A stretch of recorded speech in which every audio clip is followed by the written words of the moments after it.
বাংলা চলচ্চিত্রের ইতিহাসে এক কিংবদন্তির নাম সালমান শাহ, যিনি ৯০ দশকে কোটি ভক্তের হৃদয়ে রাজত্ব করেছেন।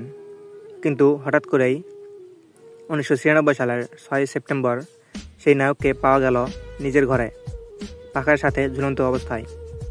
আর তখন থেকেই শুরু হলো অমীমাংসিত রহস্যের গল্প। আমার কাজের কৈফিয়ত আমি কাউকে দিতে অভ্যস্ত নই।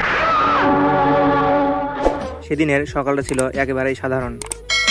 কেউ ভাবতেও পারেননি কয়েক ঘন্টার মধ্যে বাংলাদেশের সিনেমা হারাবে তার সবচেয়ে প্রিয় মুখটি। প্রথমে পুলিশ বলল এটা আত্মহত্যা, কিন্তু পরিবার বলল না, এরা কোনোভাবেই আত্মহত্যা হতে পারে না।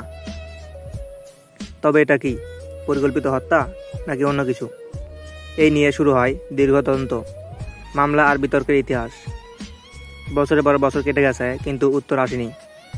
২০১৯ সালে পিআইবি অথবা পুলিশ ব্যুরো অফ ইনভেস্টিগেশন জানায় তাদের অনুসন্ধানে সালমান শাহ আত্মহত্যা করেছেন।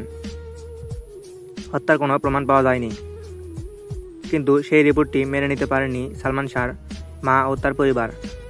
তারা দৃঢ়ভাবে বললেন এই রিপোর্টটি সম্পূর্ণ মিথ্যা। আর ঠিক সেখান থেকেই ২০২৫ সালে আবারও ফিরে এলো নতুন মোড়। সালমান শাহর মা নতুন করে মামলা দায়ের করেন, যেখানে অভিযুক্ত করা হয়েছে সালমান শাহর স্ত্রী সামিরা সহ ১১ জনকে। আদালত নতুনভাবে হত্যা মামলা হিসেবে তদন্তের নির্দেশ দেন, অর্থাৎ পুরনো রিপোর্ট আর চূড়ান্ত নয়। রহস্য আবারও জীবিত হয়ে উঠেছে। তাহলে কি সালমান শাহ সত্যি আত্মহত্যা করেছিলেন, নাকি এটা ছিল সুন্দরভাবে সাজানো ষড়যন্ত্র?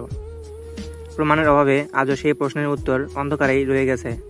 কিন্তু একটা বিষয় নিশ্চিত, সালমান শাহ শুধু একজন নায়ক নন, তিনি এক যুগের অনুভূতি, একটা নাম যা এখনও কোটি ভক্তের হৃদয়ে বেঁচে আছে।